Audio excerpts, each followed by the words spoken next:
Most people know Treblinka as a death camp, but few understand just how efficient it was. This wasn't chaos. It was logistics. A place where tens of thousands were murdered, then buried, burned, erased, day after day. In this episode, we step into the inner structure of that machinery, how it was designed, and how it functioned with terrifying precision. Treblinka was built to deceive. From the moment the victims stepped off the train, their view was obstructed.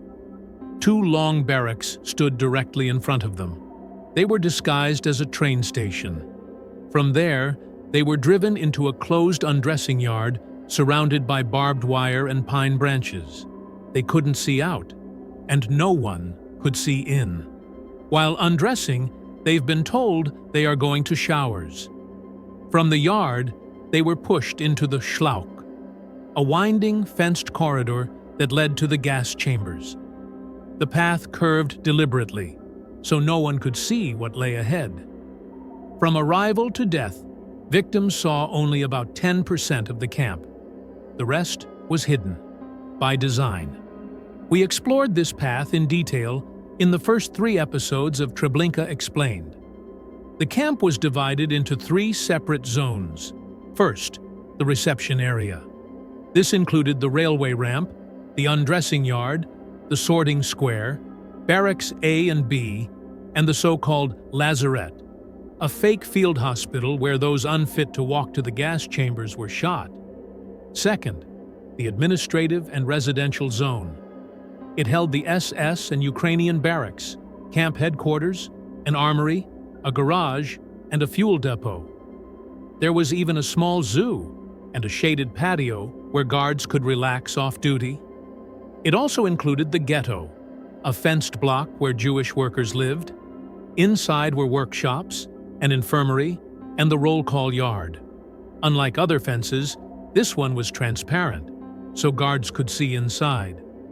Third, the extermination zone, the Totenlager. Separated from the rest by an earth embankment and camouflaged fences, it contained the gas chambers, mass graves, cremation pits, and a single prisoner barrack, isolated by barbed wire. Movement between zones was strictly forbidden.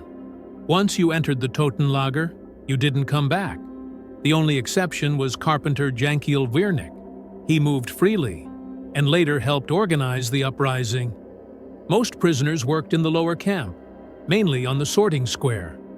Mountains of belongings were piled high: clothes, shoes, suitcases, glasses, umbrellas, and keepsakes. Wealthier Jews from the West brought stock certificates, even university diplomas. The lowest-ranking prisoners sorted it all roughly: coats with coats, shoes with shoes. More detailed work happened inside barracks A and B, divided into boxes that each handled a specific category. Richard Glauser, a survivor, sorted first-class men's coats. Each piece had to be checked for valuables, or farewell notes. Items were packed in bundles and sent to the Reich. Each bundle bore the worker's ID.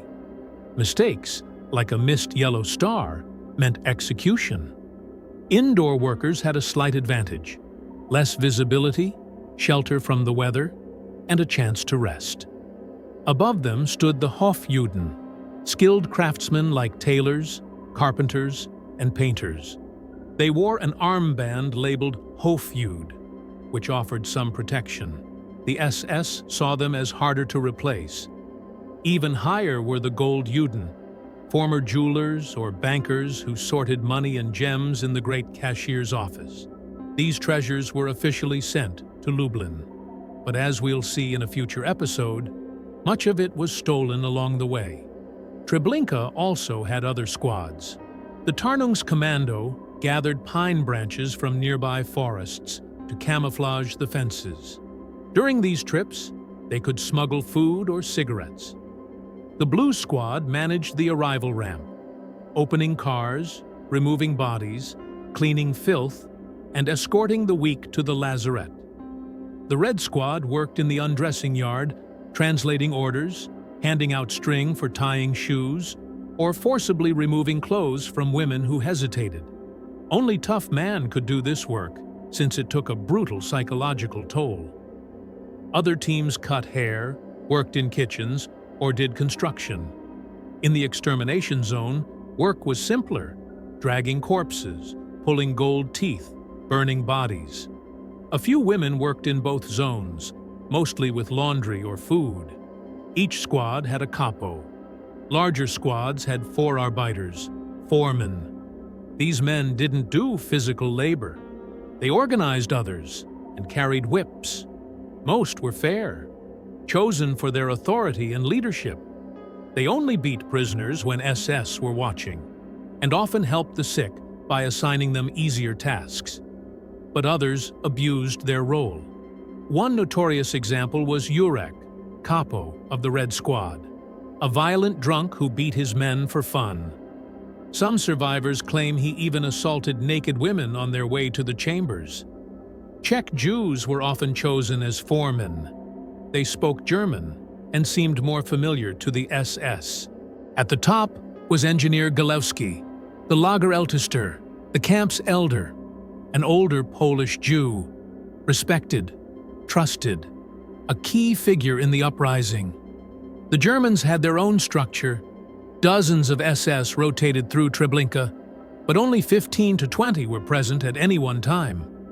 Franz Stangl commanded the camp. His deputy was Kurt Franz. Kurt Kuttner managed daily operations in the lower zone. Heinrich Mattes ran the Totenlager. Others had specific roles. Erich Fuchs, gas engine operator, Josef Hirtreiter, sorting yard, Franz Sukumel, the Goldjuden, August Mayotte, daily selections, and the Lazarette. Gentz checked train cars for survivors. What made Treblinka so deadly was structure. It was a factory. Each step had a process. Each worker had a task. Speed was crucial.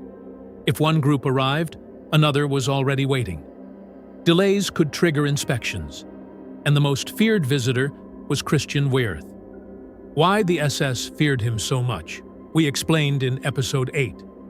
Treblinka was also the youngest camp of Operation Reinhard. It learned from the others. Sobibor's ramp held only 6 cars. Treblinka's held 20. At Belzec, the SS struggled with cremation. In Treblinka, they used decomposed female corpses to ignite the fires.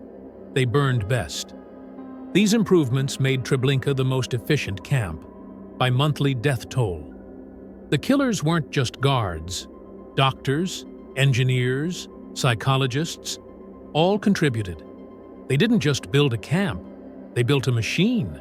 But even a perfect machine couldn't eliminate greed. In our next episode, we follow the stolen treasures, the gold, the diamonds, the cash, where they went, who took it, and how corruption flourished around genocide. If this episode helped you understand the mechanics of Treblinka, please like, share, and subscribe. To support the channel, consider becoming a member. Thank you for watching.